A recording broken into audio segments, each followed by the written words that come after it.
I think what history has shown us with shutdowns is that the markets sort of understand it's not going to be widespread in terms of its economic impact. And, the administration has the ability to declare certain functions essential, which is why basically if you're in D.C.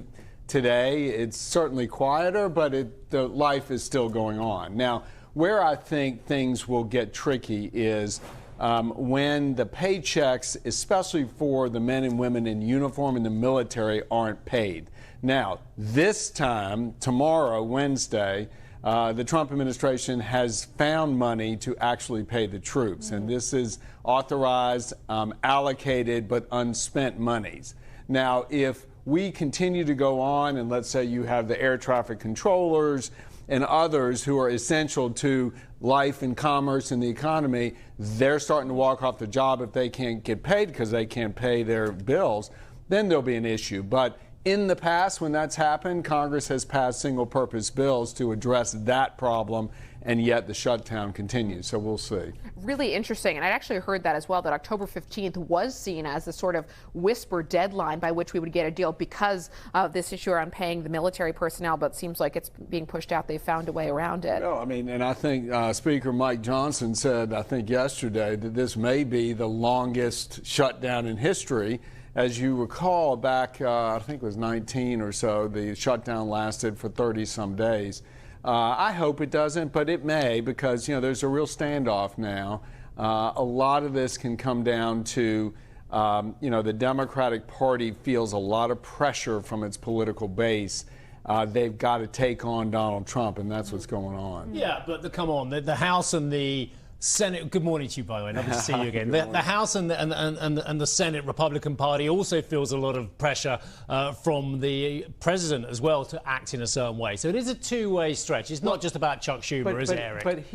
But this is an evidence that you've got all the old rules being cast aside, because typically throughout the history of shutdowns, and unfortunately I've had a big sort of experience in some of those, the party that stands for the status quo and not asking for something new, they're the ones that usually prevail. That would be the Republicans in this instance, because the Republicans are saying, hey, let's just do a 7-week extension of the way things are now so we can get a fuller budget and a spending bill approved, whereas the Democrats are saying we need to go spend hundreds of billions, if not $1 trillion more in health care, et cetera, and they have a lot of demands on the table.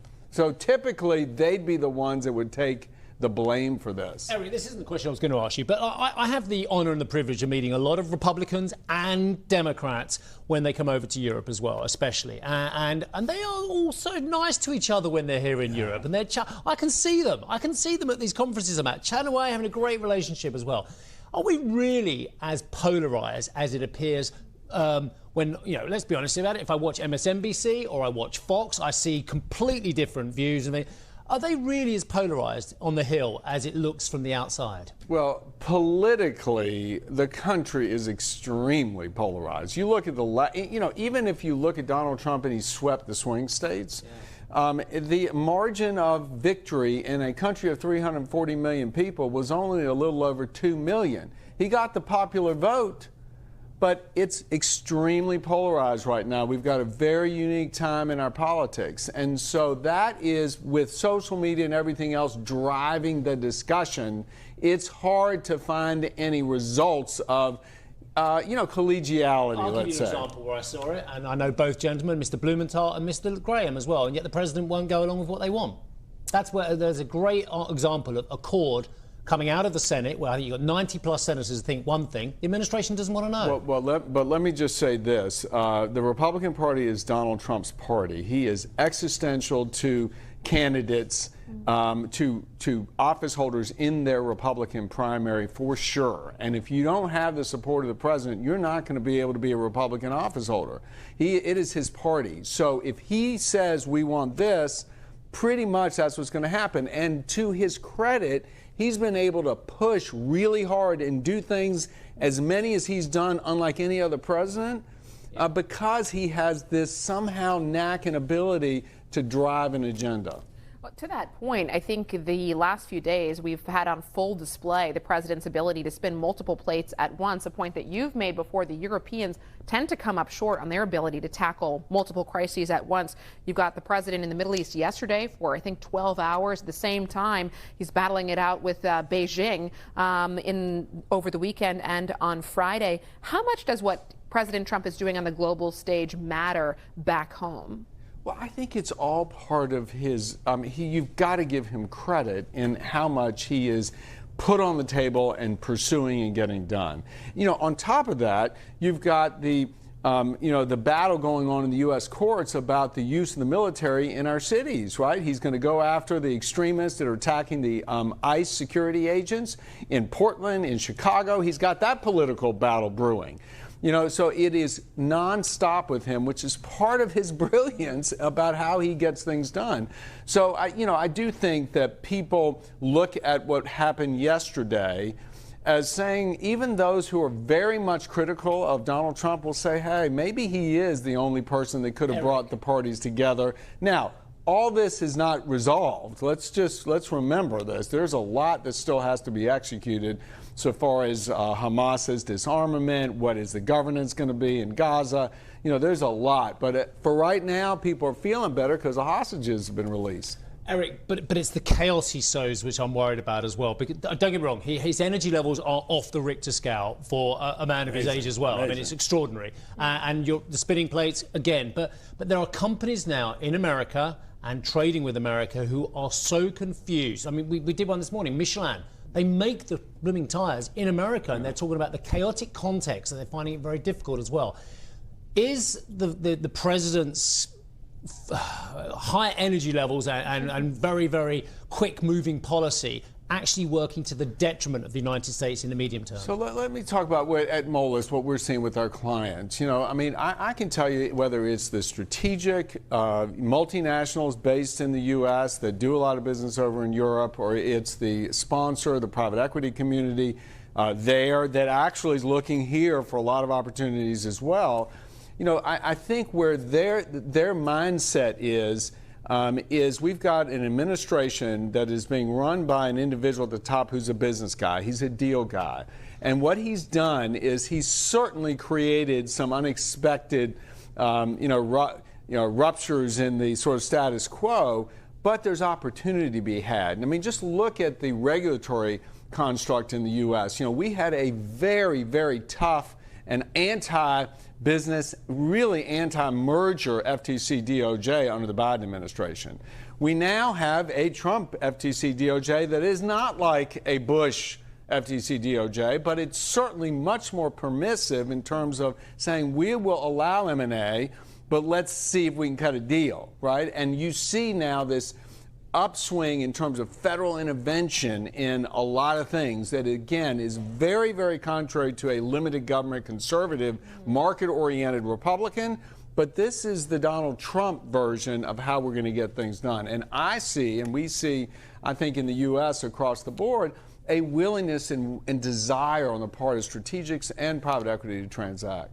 What is your take on the administration's interference in private markets? I've asked this question to a few leaders of a leader of one of the biggest banks in the U.S. I said, what do you think of them taking a stake in Intel, for example, the revenue share agreement that they've arranged with AMD and NVIDIA around their China sales? From your perspective, do you want to see the Republican Party going down this route? Well, I mean, look, I know and I'm here in town for the LME week, and you just had the CEO on. Look at MP Materials. I mean, there is a majority equity share now that the government owns, the Pentagon owns. Now, look, let's take a step back and say this is not the first time that our federal government, even under Republican presidents, hasn't been involved in the private sector, whether it's the airlines, it's the banks, it's AIG, it's Fannie Freddie, you name it. But I think the difference here is that there are actually governance rights in some of these deals. So if you look at the Intel deal, there are warrants which basically can manifest and be realized if the company decides not to pursue the foundry end or spin that off. You see the U.S. Steel, golden shares, those are governance rights, MP Materials. That's the difference here. And I think, yes, it is to, again, most Republicans, they say, well, wait a minute, we're not for picking winners and losers, number one, happened before in instances of emergency. But what do we think about this? And I think the Trump administration, I don't know, I don't want to put words in their mouth, but my sense is they say, look, these are entities that are important to our national security. And sovereignty is really a strong pillar of President Trump's foreign policy. And if you think about supply chain of critical minerals, if you think about what we learned in COVID about the necessity for chips and everything else, that they would say that justifies these unorthodox moves. We can ask you one more question. I'm going to ask you about the markets, if I may. I've been making the point, and we've been making the point, no matter what happens, it doesn't seem to touch the side. The market carries on rallying at the moment, and the valuation of some of the private sector deals in certain of the hotter growth areas are just through the roof as well. Eric, I'm sure you're fairly bullish about the state of the US economy and US companies, but are you slightly worried now about some of the valuation we're seeing? Listen, I think you can take examples and see multiples that really have been, that I'm not sure that they make sense to me, but no. So the market is, let's just say, very constructive, yes, both on the public side and the private side. But look at the volatility. I mean, you already commented as we opened the segment here about now the sentiment that prevailed yesterday. I think if you take Friday to Monday, there was probably a 4.5% move in the S&P. That is not insignificant. So that's a product of, I think, a lot of what we've been talking about here about, really, healthy multiples together with a lot of policy dynamic that's going on. But I go back to your comment. I am constructive on the U.S. economy. I think in terms of innovation, in terms of capital access, there are just ways that we're finding to get deals done. And hopefully the mistakes that have been made in last periods in which there were escalated multiples and equities prices, we don't see those mistakes again. We'll see. Kind of see some of them. I mean, hard to see the valuation of Palantir and other. Listen, there are a lot of names that you would point to where you just don't. It's all on the come, right? It's all about hoping that we're going to be realizing the dreams that AI and the rest are going to bring.